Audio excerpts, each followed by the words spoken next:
해법을 찾는 토론 이슈앤 직설 시작하겠습니다. 요소수 대란 사태가 한 곰비를 넘겼습니다. 정부가 그야말로 영끌한 결과 2달 반 정도 쓸 수 있는 차량용 요소수를 확보한 것으로 추정하고 있는데요. 하지만 여전히 물량을 안정적으로 확보하기 위한 방안은 부족한 상황입니다. 요소수 사태로 짚어본 근본적인 문제점과 또 해법은 무엇인지 지금부터 이야기 나눠보겠습니다.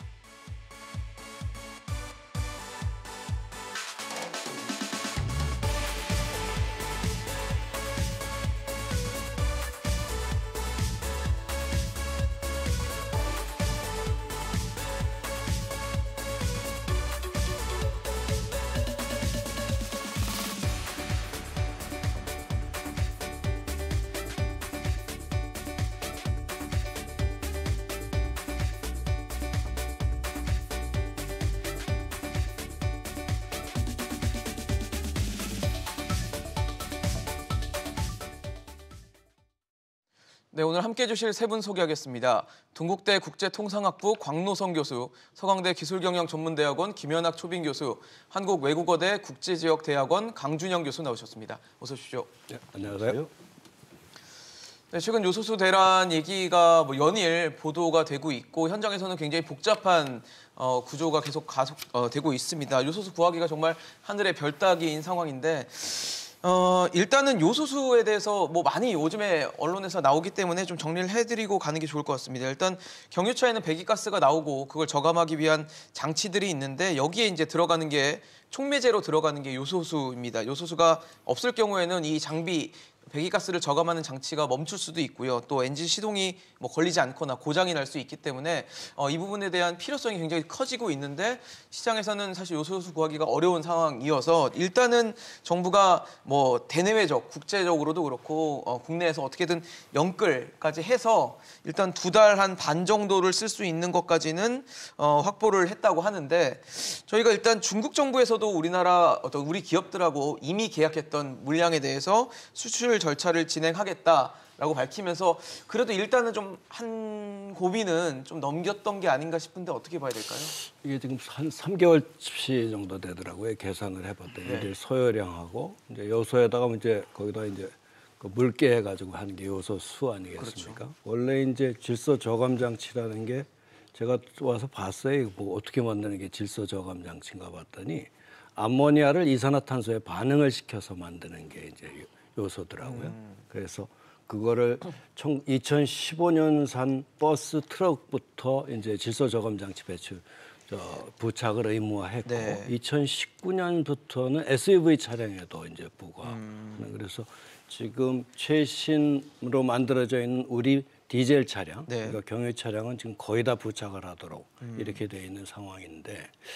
기본적으로 통상에서 이번에 중국이 이렇게 문제를 일으킨 거는 한두 번이 아니에요. 히토류 가지고 2010년에 일본이 센카쿠 연도에 그 어선을 상륙시켰다고 그래가지고 그때 이제 히토류 가지고 위협해서 일본이 손을 들었거든요. 그렇죠. 그랬더니 그걸 배워가지고 일본은 또 2019년에 우리 반도체 4가지 플로어드 소부장이라고 했으니까 그 소부장 그 이제 대책이 나오게 네. 한 4개 품목에 대해서 그랬단 말이죠. 수출 규제가 있었고요. 그런 사항은 지금 이번이 이제 중국이 예외적인 조치라고 저는 생각을 해요. 보통들이 이제 수출에 대한 검사를 하거나 수출 규제를 할 때는 기계약 물량은 하고 지금 신규 계약서부터 이제 이 수출 규제를 하겠다. 검사 이미 계약된 물량은 그건 하고 그 전 계약이니까 그건 풀어주고. 이제 이미 계약된 이미 거니까 계약이 된 이미 상황이니까. 통과하고 신규 새로 계약서부터 나온, 보통 이렇게 하는 게 이제 통상적으로는 그런데. 통상적인 규정이면 그게 뭐냐면 상대방한테 대비할 수 있는 여유를 그렇죠. 룸을 주고 있는 방식이거든요. 그게 심지어는 트럼프 시대에 미국도 그랬거든요. 이렇게 대비해서 언제부터 하니까 조사 자료 내라. 근데 이번에는 갑자기 수출 검사 제도를 도입한다고 그러니까요. 해서 수출 전에 15일 검사를 있다가 하니까. 해버렸어요. 그러면 이게 대비하지 못하니까 이런 방법은 아무리 긴급하다고 하지만 중국 당국의 어떤 독특한 어떤 전략적인 정치적인 이유가 있는 것이 아닌가 하는 정도로 아주 의외의 조치라고 생각이 됐고 두 번째는 뭐냐면 이런 문제에 대해서 그렇게 중국이 아주 어브럽트한 네. 이런 조치가 나왔을 때 왜 정부는 합력해서 대응을 못하냐 이거죠. 그게 뭔데 2010년도 우리 있을 때까지 그러니까 옛날에는 우리가 요소 세계 최대 생산 공장도 갖고 있었던 나라가 우리인데 네. 2011년까지 있다가 도저히 중국하고 가격 경쟁력 안 돼서 문 닫았던 게 이제 요소 아니겠습니까? 바로 이제 그런 측면에서 보면 대비를 안 해도 또 정부 간의 어떤 협력이 안 돼도 보통 안 되는 건 아니다 하는 생각이 듭니다. 사실 걱정을 좀 많이 했는데 이제 수출 점검사를 한다면서 요소에 대한 니즈가 있음에도 좀 그게 충족이 안 되는 상황이었는데 일단은 한 18,000톤 정도에 대한 어떤 수출 절차를 중국에서 진행을 하겠다라고 한 상황이어서 좀 한숨은 던 것 같거든요. 예. 근데 이제 아까 우리 곽 교수님 말씀하신 것 중에서 뭐 지금 대체적인 의견이 중국이 이번 사태를 의도적으로 일으킨 것은 아니다라고 하는 거고요. 이제 일단 이제 중국 아시다시피 지금 호주하고 무역 분쟁을 겪으면서 중국이 호주로부터 석탄 수입이 완전히 지금 금지된 상황에서 중국 내부도 지금 생산 시설이 완전히 마비되고 있는 그런 상황이고요. 그러다 보니까 이제 특히 또 이 요소가 비료에 필요합니다. 중 시진핑 입장에서는 내년 봄에 또 농부들이 농사도 지어야 되는 중국 농부들이 이런 것 좀 고려해가지고 요소 해외 수출을 금지를 한 것 같고요. 의도적인 것은 아닌데 물론 이제 당연히 중국 애들 하는 거 보면 굉장히 어브럽트하고 불친절하고 룰을 제대로 안 지키는 뭐 그런 부분은 있고요. 그래서 이 전체 물량이 중국 전체 물량의 요소 물량의 한 2% 정도밖에 안 된다고 그래요. 한국이 수입하는 물량이. 그래서 오히려 중국도 한국에서 이렇게 난리를 치는 거 뒤늦게 이런 일이 있었구나라고 하는 걸 알았다고 하는 거고요. 그래서 아마 뒤늦게 이제 우리 정부가 이렇게 중국 정부 해야 되면 기왕에 승인이 계약이 체결된 것은 풀어주겠다. 그래서 18,700톤이 들어오다 보니까 이게 이제 요소라고 하는 것이 요소 32.5%에다가 물을 67.5% 탑니다. 1대2 정도 비율로. 그러면 그건 한 3배 정도 요소수를 우리 확보하게 되는 거고요. 그래서 급한 불을 껐다고 그러는데 우선 첫째로 정부의 대처에 대해서 지적을 안 할 수가 없습니다. 어제 비서실장께서 이제 비싼 수업료를 치르다 그랬는데 사실 우리가 수업료 2년이나 한번 치렀거든요. 일본하고 소부장 무역 분쟁이 있을 때 그때도 얼마나 난리를 쳤습니까? 그래서 이런 어떤 전략 물자나 소부장에 대해서 미리미리 체크해가지고 준비를 해야 된다 그랬는데 보니까 이번에 우리가 관리하고 있는 338개 이건 원자재라 그래서 소부장에는 안 들어가 있어요. 전혀 손을 놓고 있었다는 거. 그래서 그때 비싸게 수업료를 치르고도 전혀 이런 준비를 안 되고 있다는 첫 번째 사전적 대응 측면에서 아쉬움이 있고요. 사후적으로도 역시 정부의 조치가 아쉬움이 있는 것이 이게 이미 6월 달부터 요소수 가격이 많이 올랐습니다. 그 작년 이맘때 한 톤당 258달러 하던 것이 6월 달에 478달러까지 거의 한 8, 90% 정도 올랐고 그렇네요. 지금은 또 거기서 또 2배가 더 올랐습니다만 그래서 인도 같은 경우에는 미리 사재기를 했다고 하는 거 아닙니까? 근데 우리는 넋을 놓고 있었고 첫째로.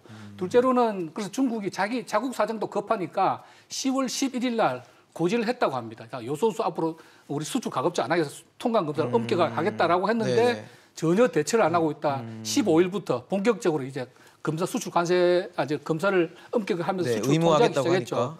그러고 나서도 일주일 더 있다가 21일에야 주중 한국 대사관이 산자부에다 보고를 했다는 거죠. 그럼 그 열흘 동안 골든 타임 동안에 도대체 중국 대사관이나 외교부는 뭘 하고 있었냐. 그다음에 문제는 그러고 와서 보고를 했는데 또 외교부하고 산자부하고도 역시 빠른 조치를 취하지 않았습니다. 서로 뭐 책임 소재는 여기까지 뭐 갑론을박하다가 결국은 11월 5일에야 겨우 지난주에야 겨우 이제 청와대 TF가 조직돼서 그때부터 부산하게 움직였죠. 아까 말씀드린 대로 그나마 이것이 중국에서 의도적으로 이런 한국을 이렇게 뭐 괴롭히기 위해서 한 조치가 아니고 자기들도 국내산이 급하다 보니까 물론 절차에 맞지는 않지만 갑자기 수출을 이제 중단하게 된 거고 그런 부분에서 우리가 사전에 좀 대응을 좀 철저히 잘했더라면 이런 일까지 오지 않았을 텐데 그나마 그래도 뒤늦게 한 며칠 동안은 굉장히 정부가 열심히 움직여서 이렇게 급한 불은 끈 것 같은데 그렇다고 한다면은 이제 앞으로 그 수입선 다변화라든지 뭐 국내 생산 여러 가지 조치를 놓고 물론 지금 고민을 하고 있는 것으로 저 듣고 있습니다만은 그런 부분에 대해서 지난 2년 전에도 소부장 가지고 그렇게 난리를 쳤는데 지금 소부장 문제 밖으로는 해결된 것을 보이지만 실제로 거의 전혀 해결이 안 되고 있거든요. 그래서 이번에 이 수입선 다변화 문제만 하더라도 조금은 체계적으로 그리고 장기적인 안목을 가지고 이번에야말로 그야말로 미봉책 은발의 오줌 누기식의 미봉책이 아니고 좀 장기적인 대책을 마련해서 실천했으면 좋겠다. 일단 그런 말씀 좀 드리고 싶습니다. 사실 두 분 말씀 들었을 때 어쨌든 중국이 통상적으로는 기계약한 것은 이제 기본적으로 풀어주면서 신규 계약에 대해서만 어쨌든 규제나 이런 것들이 들어갔던 것들 패턴에 봤을 때는 좀 다른 패턴을 보이면서 우리가 좀 당황할 만한 요소는 있었지만 시간이 분명히 우리도 있었는데 충분한 대응을 못했다. 우리가 좀 적극적으로 대응을 했어야 되는데 그러다 보니까 골든타임을 놓쳤다라는 지적이 나오는 것 같거든요. 교수님 보시기에 어떻습니까? 뭐 두 분이 지적을 해주셨기 때문에 사실 그 이상도 그 이하도 아닌 것 같아요.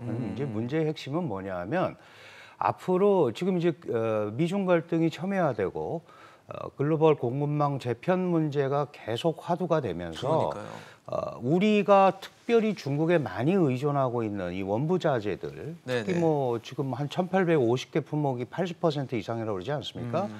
중국 의존도가 그런 것들은 언제든지 이와 같은 위기에 빠질 수 있다라는 그런 일종의 이제 선례를 남긴 형태가 된 거죠. 위기감을 느껴야 될 것 같다. 그렇습니다. 그 지금 뭐 곽 교수님도 그렇고 다 말씀하셨습니다마는 우리가 이게 한두 번이 아니거든요. 그 뭐 일본과의 히토류도 경험을 했고 일본에 그다음에 우리 소부장도 있었지만 사드 사태 이후에 중국이 정부의 의지가 아니라고 그러면서 실질적으로 보복이 일어나는 그런 형태를 많이 봤는데 이번 것도 한국에 요소수를 공급하지 말아야겠다 이런 거는 절대 아닙니다.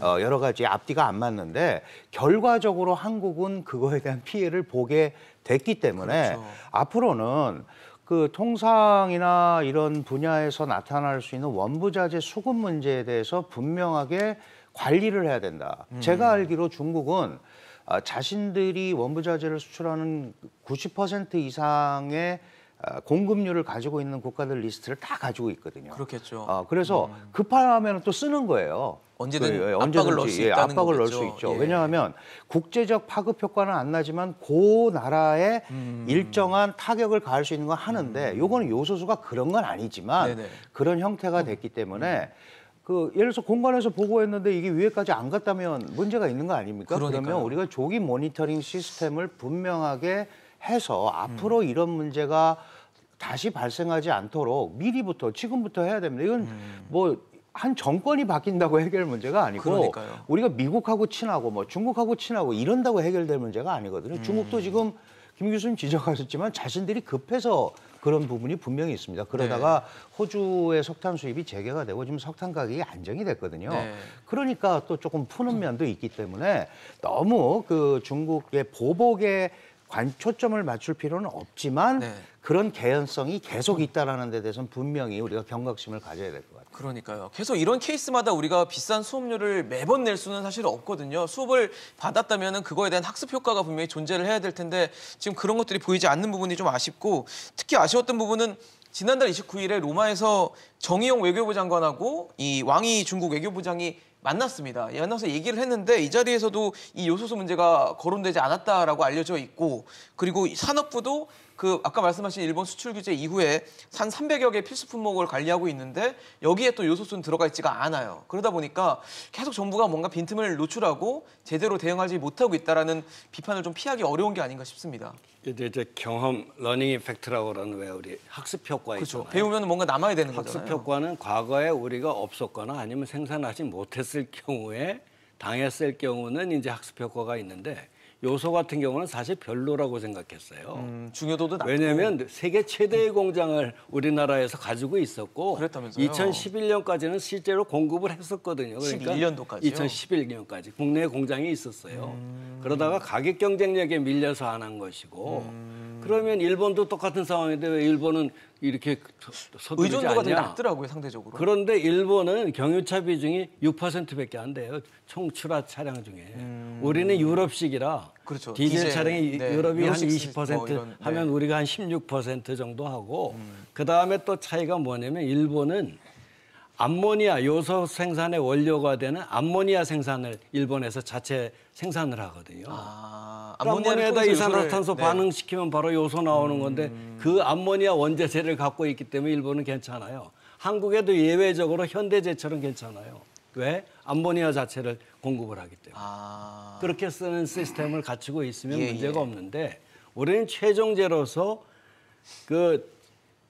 질소산화물 배출 저감 장치에 요소수를 집어넣게 돼 있는 시스템이잖아요. 그러니까요. 그러니까 이제 문제가 크게 벌어지니까 이게 이제 나는 이런 느낌이 들어요. 이제 그동안 쭉 왜 이런 위험 요소가 있다고 왜 요새 그저 다보스 포럼에서 누가 얘기하니까 회색 코뿔소 이론이 있잖아요. 예. 지속적인 경고가 주어지는데도 그냥 간과했다가 나중에 무뎌져가지고 펑당하는 이게 전형적인 회색 코뿔소 사례거든요.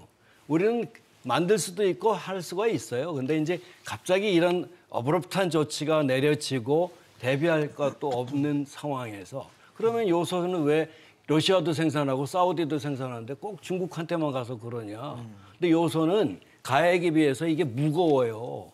그러니까 교통비가 엄청 들어가. 트랜스포테이션, 왜 우리 무역학에서 얘기하는 트랜스포테이션 코스트가 몇 퍼센트 되면 무역으로부터 이득이 얼마나 감소하고 이런 거 있잖아요. 되죠.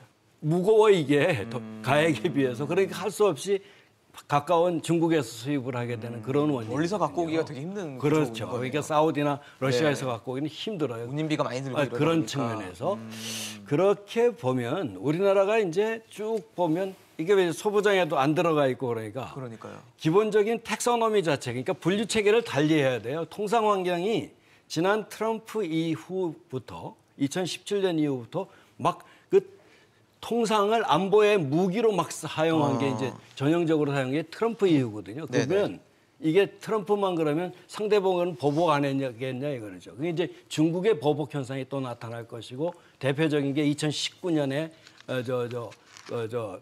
호주가 홍콩 인권 문제 들고 나와서 또 코로나 이슈로 이제 들고 나와서 원산지 조사하자 하면서 철강 수출, 석탄 수출 금지시켰잖아요. 그런 현상이 마구 나타나니까 지금은 이런 다른 통상 환경 속에서 우리가 분류 자체를 달리해야 된다 이거죠. 굳이 생산 못하는 게 문제가 아니라 원산지나 이런 것들, 그다음에 이런 우리가 치명적으로 붙을 문제는 여러 가지 분류 체계 만들어가지고 대비를 하고 있어야 된다는 걸 의미하잖아요. 각국이 통상을 무기로 쓰니까. 그런 측면에서 보면 이제까지 뭐 국영기업 하면은 무슨 정리해가지고 필요 없다라고 해서 막 그걸로 하는데 이 옛날에 우리가 기간 산업을 육성해서 시멘트, 철강 산업 육성하듯이 마찬가지로 이걸 기간 산업처럼 해서 정부에서 보조금을 지급하더라도 국영기업에서 이런 것들은 생산 가능한 기술의 문제가 아니거든 가격의 문제지.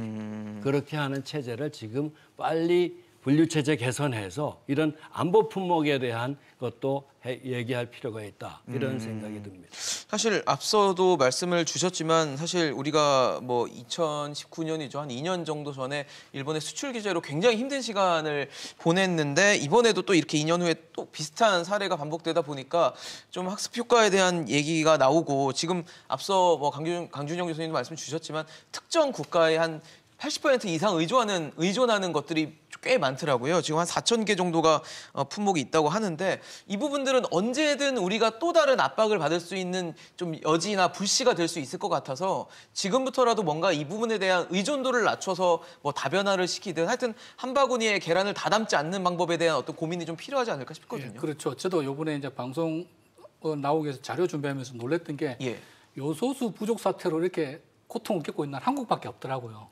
그 여러 가지 요인에서 우리나라 경유차가 너무 많다. 근데 유럽도 경유차 굉장히 많거든요. 유럽에서 시작된 거니까. 보니까 유럽의 경우에는 이런 주요한 원자재의 경우에는 특정 국가의 의존도가 70% 이상이 되지 않도록 EU 차원에서 관리를 하고 있다고 일부러 관리를 하는군요. 그러니까 한 나라에 100%를 의존한다고 하는 것은 물론 요소수라고 하는 게 뭐 이게 굉장히 흔하고 많을 때는 전혀 전략적 중요성이 없지만 없으니까 또 마치 물이나 공기처럼 아쉬운 것 아니겠습니까? 그래서 이런 어떤 흔하게 평상시에는 흔하게 구할 수 있는 이런 자원들도 특정 국가의 70% 이상에 의존하지 않도록 이렇게 관리를 해야 된다는 거 우리가 뼈저리게 느꼈고요.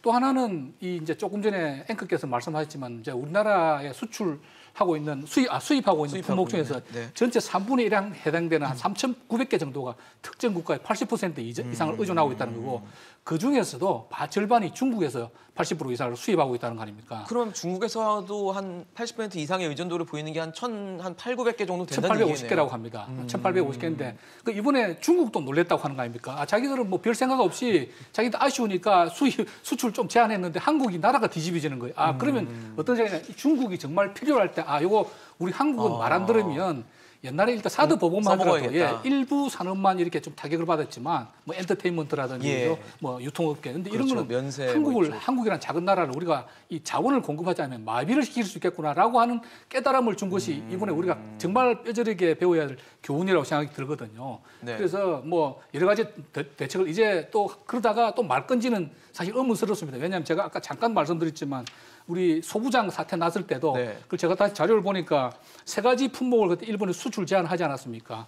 근데 EUV 포토 레지스트는 92%에서 85%로 좀 줄었는데 여전히 85% 이상을 일본에 의존하고 있고요. 플루오린 폴리미드는 오히려 늘었습니다. 94%를 지금 일본에 수입을 하고 있고요. 불화수소는 한 43%에서 13%로 많이 줄었는데 그건 어차피 43%는 절대적인 수치는 아니잖아요. 그러니까 일부 성과는 있긴 하지만 여전히 이런 품목은 일본에서 수출 허가를 받아서 수입하고 있는 거고 사실은 별 문제 없이 수입하고 있어요. 그건 뭐냐면 이런 부분들은 결국은 이렇게 난리를 치고 국산화 또 이슈가 있지만 결국 외교로서 풀어야 되는 이슈라고 하는 거. 그 당시에 너무 우리가 정치적으로 과민 반응하지 않았나는 기술들을 보면 그런 생각도 들고요. 그래서 이 이슈는 저는 여러 가지 해답이 있겠지만 또 일부에서는 국내 생산하자고 그러는데 말씀하신 대로 채산성이 지금 전혀 안 맞거든요. 그럼 어떻게 되냐? 수입선을 다변화해야 되고요. 운송비가 많이 든다고 곽 교수님 지적하셨지만 결국은 저는 그렇게 생각합니다. 쿼터를 정해가지고 일테면 요소를 수입하는 업체들한테 한 3분의 2는 중국에서 수입하더라도 3분의 1 정도는 러시아에서 수입을 해라. 안 그래도 지금 러시아에 긴급 주문을 넣어놨다고 그럽니다. 두세 달 걸리니까 문제인데 그렇죠. 그렇게 해서 수입선을 다변화하고 그로 인해서 뭐 업체가 손해를 보는 부분은 세금으로 보전해 준다지 아니면 뭐 전체 수입업자들이 다 똑같은 기준을 적용하면은 그렇게 해서 이제 중국이 좀 싸게 수입하지만 조금 비싸게 수입하니까 평균 가격을 맞춰서 국내에 공급한다든지 그거는 규제 측면에서 얼마든지 해결할 수 있는 문제로 생각되거든요. 그 외에도 지금 히토리 말씀하셨고 여러 가지 뭐 중국이 당장 마음만 먹으면 한국을 마비시키는 우리나라 마비시키는 자원들이 굉장히 많거든요. 차제에 그런 것들을 두 분 교수님도 말씀하셨지만 리스트 해가지고 좀 중장기적인 대책을 세워 나가야 되겠다. 언제까지 이렇게 계속 비싼 수업료만 낼 거냐. 그러니까요. 그런 생각이 듭니다. 그러니까요. 수업료를 계속 냈으면 성적을 좀 보여줄 텐데 성적이 지금 안 나고 있어서 좀 안타까운 부분이 있고요. 앞서 저희가 화면 고액과외였는데 성적 안 올라가. 그러니까요. 그럼 부모님이 애가 타죠. 학생들 과외를 이렇게 비싼 돈 들여서 했는데 그동안 성적이 안 오르니까 답답한데 저희가 앞서 화면을 보여드렸던 것 중에 저도 좀 놀랐던 게 이 주요 원자재 중국 의존도가 좀 높은 품목들을 몇 가지 좀 저희가 보여드렸습니다. 지금 함께 좀 보시면서 설명을 좀 드리려고 하는데 지금 앞서 말씀드리고 있는 지금 요소수가 아니라 지금 다른 원자재 중에서 중국 의존도가 특별히 높은 것들을 저희가 한 4개 정도만 꼽아봤습니다.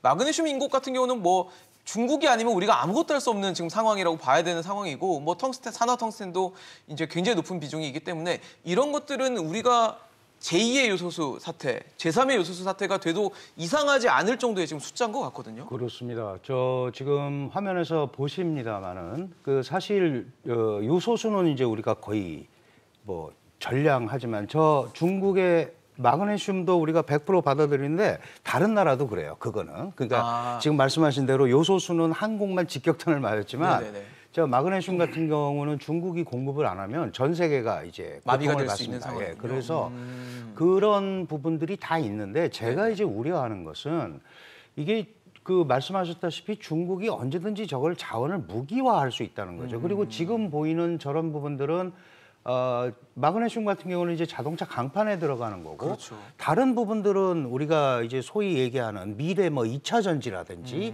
IT 산업이라든지 이런 그 산업의 동매, 미래 먹거리와 관련이 되는 거기 때문에 중국도 함부로 하지는 못합니다. 다만 지금 이번 요소수 사태에서 보여지듯이 중국은 일단 기본적으로 자국이 우선이 될 수밖에 없고 모든 나라가 마찬가지지만 특히 미중 통상 분쟁이 오히려 더 격화되면서 바이든이 주도하는 국제 규범을 만들어서 중국을 압박하는, 중국을 배제하는 글로벌 공급망을 만들려고 하면 할수록 중국은 저런 카드를 언제든지 꺼낼 수 있다. 표면적으로는 아니지만 교묘한 방법으로 꺼낼 수 있기 때문에 저런 부분에 대해서 좀 우리가 고민을 해야 되고요. 또 하나는 이번에 요소수 사태에서 나왔습니다마는 우리가 부족할 때 제일 먼저 요소수를 공급한 데가 호주입니다.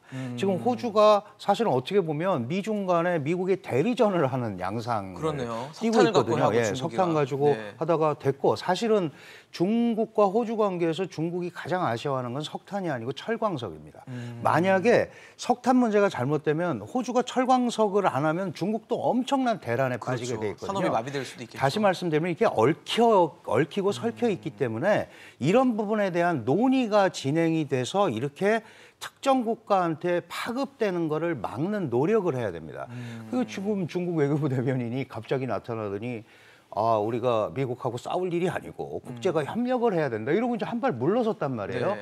이런 그 틈을 우리가 잘 해서 지금 과외 네. 수업료를 냈다고 그랬는데 우리들도 그런 부분에 대해서는 할 말은 해야 되죠. 이 요소수 같은 경우는 예를 들어서 대란이 나면 지금 그렇지 않아도 대중관계에 있어서 민심이 안 좋은데 이건 민생과 직접 관계가 되기 때문에 그렇죠. 중국도 결정적인 이 한중 관계 타격을 입게 돼 있습니다. 그래서 저는 뭐 그런저런 이유로 이게 외교적으로 일단 한숨을 돌렸다고 생각을 하는데 앞으로 이런 미중 통상 분쟁에 휘말릴 가능성, 그다음에 보이지 않게 의도되든 의도되지 않았던 우리가 직접적으로 중국으로부터 보복성 어떤 이런 걸 당할 가능성 이런 걸 다 염두에 둬야 된다. 그렇죠.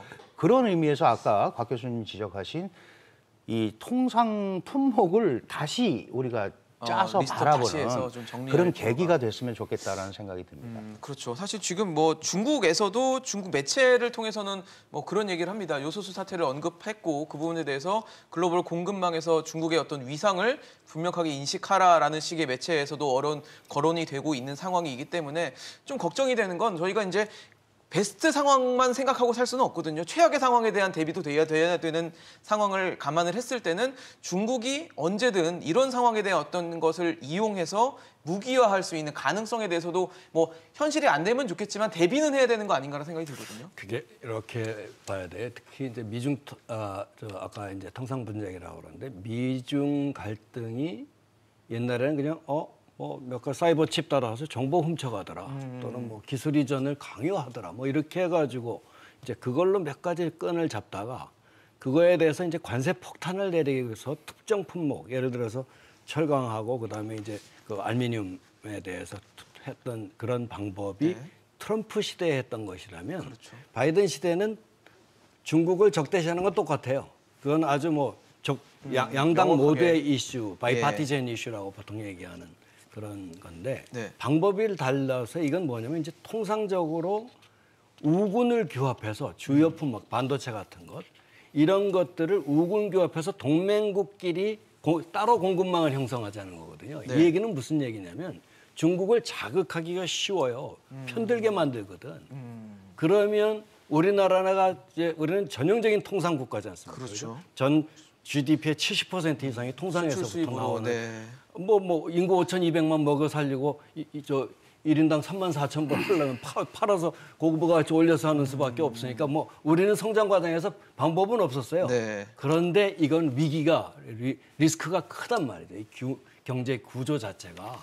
그랬을 때에는 과연 지금 글로벌 공급망을 동맹을 통해서 구축하려고 그럴 때 편 가르기가 분명히 있고 이번에 반도체 회의에서 우리 기업 자료 내듯이 네. 반드시 그러면 중국이 얼마나 수출했냐 이거 보려고 할 텐데 뻔히 그렇죠. 그럴 때 공급망 할 때 과연 우리는 어떻게 할 것이냐 요게 이제 통상 환경 변화에 따른 기업 특히 우리나라가 70% 이상을 통상에서 얻고 있는 그런 그것을 볼 국가에서 때 입장에서. 지금은 이건 대비 체제는 안보 차원에서 다뤄야 된다는 그렇네요. 것이죠. 이거는 우리나라 먹고 사는 문제가 왜 우리나라만 요소수 이거 아무것도 아닌 거 그게 무슨 기술력이 필요해요. 뭐 아무것도 아닌 걸로 그러니까요. 온 나라가 힘들고. 이렇게 되냐 이거죠. 예. 이게 독특한 통상국가라서 그렇거든.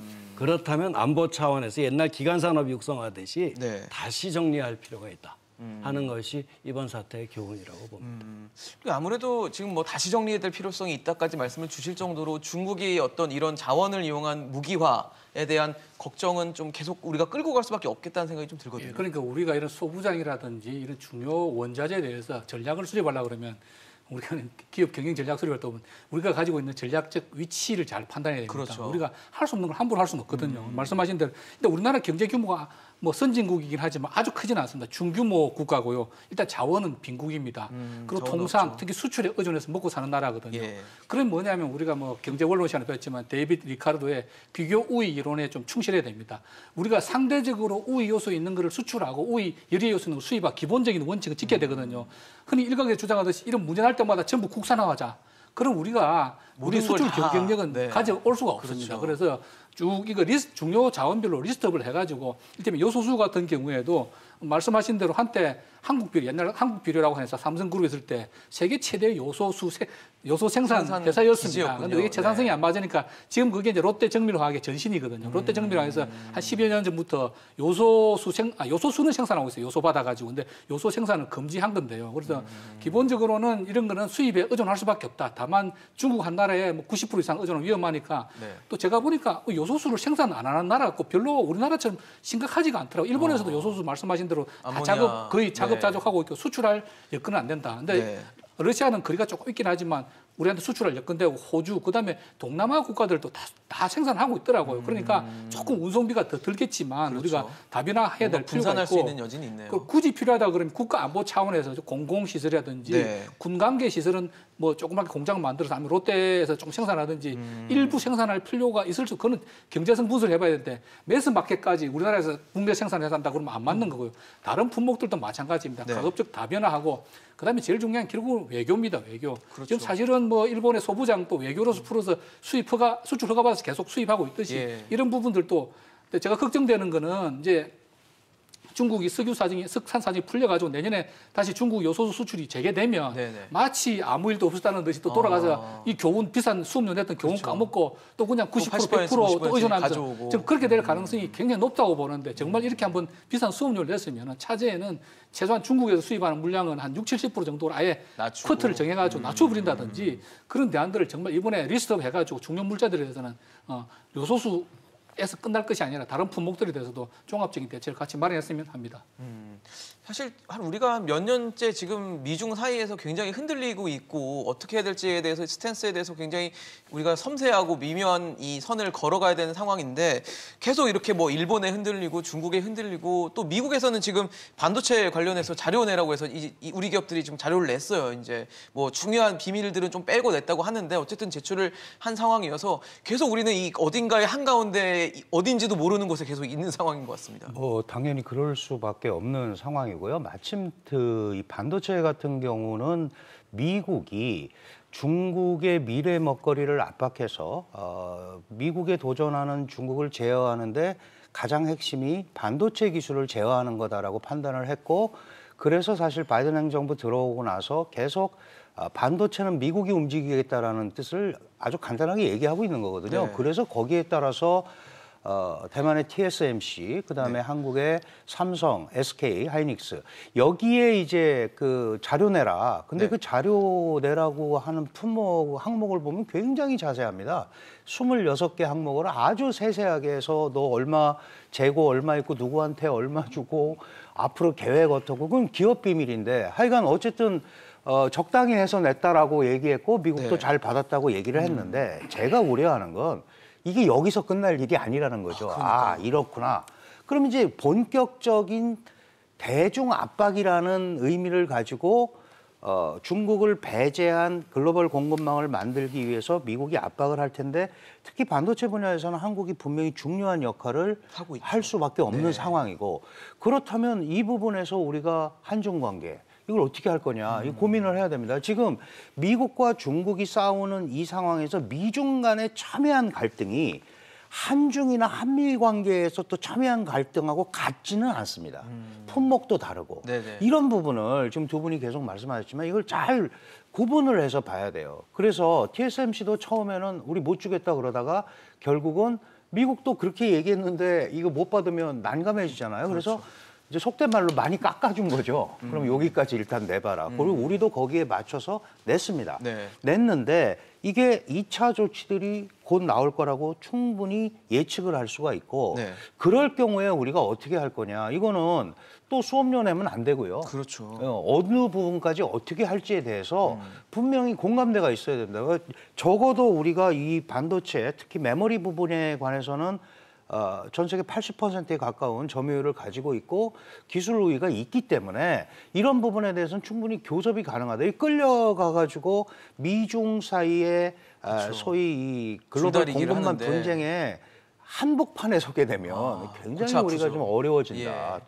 우리 곽 교수님이 아주 중요한 말씀은 우리가 통상국가인데 그러니까요. 이게 그렇게 돼가지고는 정말 설 자리가 너무 없어지는. 힘들어지기 때문에 그런 부분에 대한 그 경제 안보 의식, 사실 경제가 안보죠. 그럼요. 이제 경제는 네. 안보입니다. 외교가 이게 안보고요. 그런 외교 안보만 있는 게 아니고 경제가 경제 안보. 안보. 네. 중국은 20년 전부터 경제 안전이라는 표현을 이미 안보화했습니다.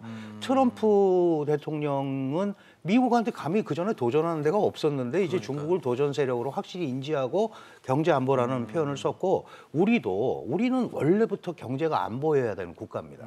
이제 그런 의미에서 좀 접근을 했으면 좋겠다라는 생각이 듭니다.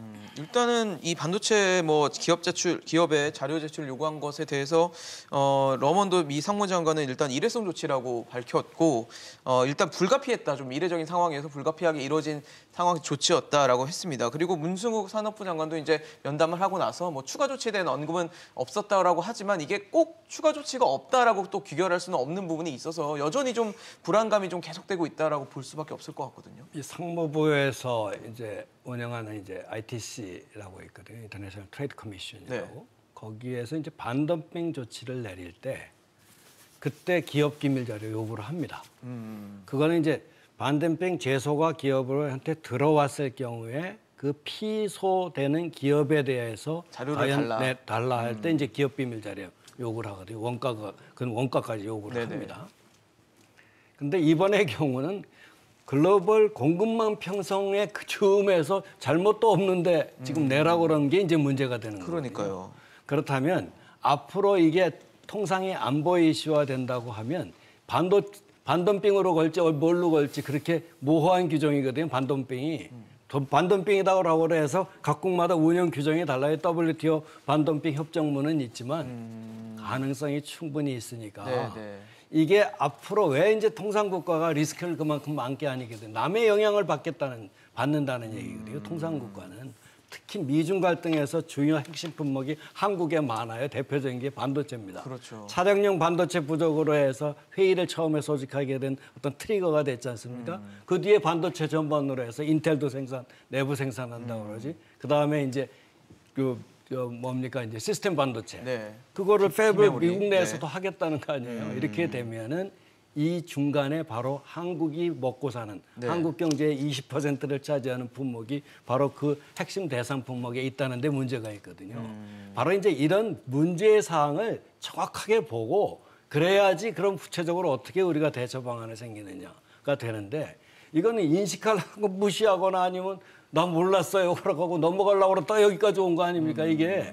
80년대에도 수입선 다변화가 있었어요. 그때는 일본을 대상으로 해서 주로 이제 일본 제품의 수입을 많이 해서 그렇죠. 일본과의 대외 무역 적자가 거의 우리나라 무역 적자의 80%까지 참여하던 적이 그만큼 있었거든요. 비중이 의존도가 높았다는 얘기죠. 그래서 일본을 대상으로 해서 할 수 없으니까 이름을 수입선 다이버시피케이션 제가 이름 붙였어요. 임포트 다이버시피케이션 프로그램이라고.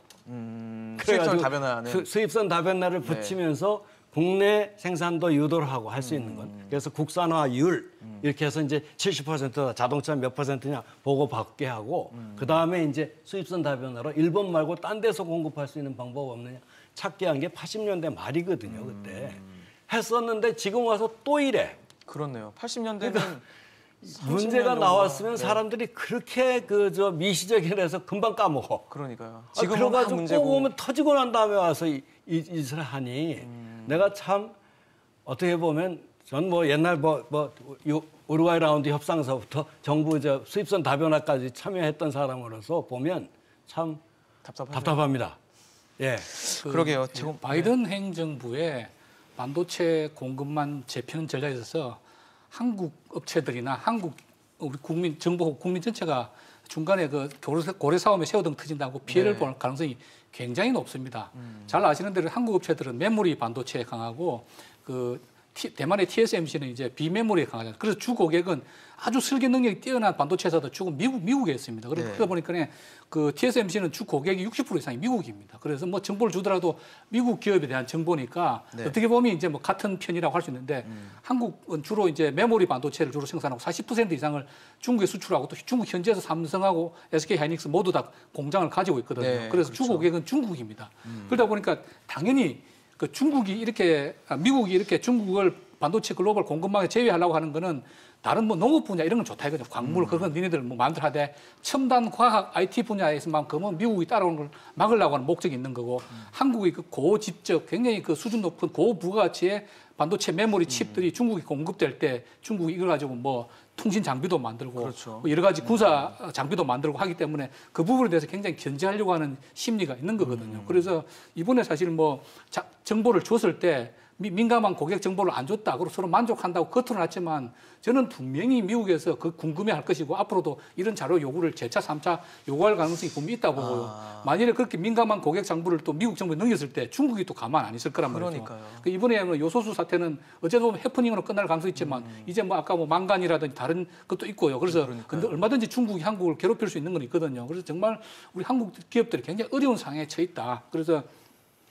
한국 기업들도 굉장히 지금 조심을 하고 있어. 그래서 최첨단 중국에 공장이 있지만 아주 최첨단 고집적 IC는 그 칩은 한국에서 만들고 있고요. 또 가급적이면 비메모리 쪽 파운드리 공장도 한국이나 미국이 하고 중국은 그냥 중 혹은 저가 뭐 이런 쪽의 그 부가치가 상대적으로 좀 낮은 것들. 생산하고 있고 또 수출을 하고 있는데 중국의 요구 수준은 점점 올라갈 것이고 이게 미국의 견제와 중국의 요구 수준이 그 충돌한 지점에서 그러니까요. 한국 업체들이 굉장히 고통을 받을 가능성이 있습니다. 그래서 물론 또 사실 우리가 이렇게 하는 것보다 이 반도체 업체의 그 임원들이 훨씬 더 많은 고민을 하고 있고 여러 가지 대응책을 가지고 있기 때문에 여기에서 우리가 섣불리 이야기할 거는 못 되지만 정말 일단 기본적으로 기업체에다 자유권을 주고 기업체가 하고자 하는 전략 방향에 대해서 정부는 사후적으로 서포트를 굉장히 많이 해야 된다. 그러니까요. 그래서 아까 뭐 우리가 로마의 G20에서 미국 한국 외무장관이 중국 외무장관 만났을 때 요소수 언급 안 했다고 하는 거는 정말 경제가 가장 중요한 그 외교의 그 지금 중심에 있는데 그 아쉬운 점이 들고 앞으로는 산자부라든지 외교부가 정말 기업들의 어려운 이런 사정을 잘 이해를 해서 좀 적극적인 서포트를 하고 오히려 방해가 되는 일은 없었으면 좋겠다. 간곡하게 좀 부탁드리고 싶습니다. 강 교수님께도 여쭤보고 싶어요. 지금 미국이 어쨌든 우리 기업들의 반도체 뭐 정보를 좀 일단은 획득을 한 상황이잖아요. 어느 정도 수위까지는 아직 모르지만 어느 정도 정보를 받은 상황에서 중국도 긴박하게 생각한다면 우리도 요구를 해야겠다라고 생각을 할 수도 있을 것 같다는 생각이 들거든요. 그렇죠. 그 사실은 중국의 전체 수입량의 18%가 반도체입니다. 그만큼 반도체에 목을 매달고 그렇네요. 있고 과거 뭐 10년, 그 작게는 최근 5년에 아주 그 세계적인 반도체 굴기를 시도했지만 사실 실패했습니다. 그렇다면 결국 이제 현지에 있는 한국의 삼성이라든지 하이닉스, SK 하이닉스 반도체 기업과의 안정적인 관계를 유지하는 게 굉장히 중요하거든요.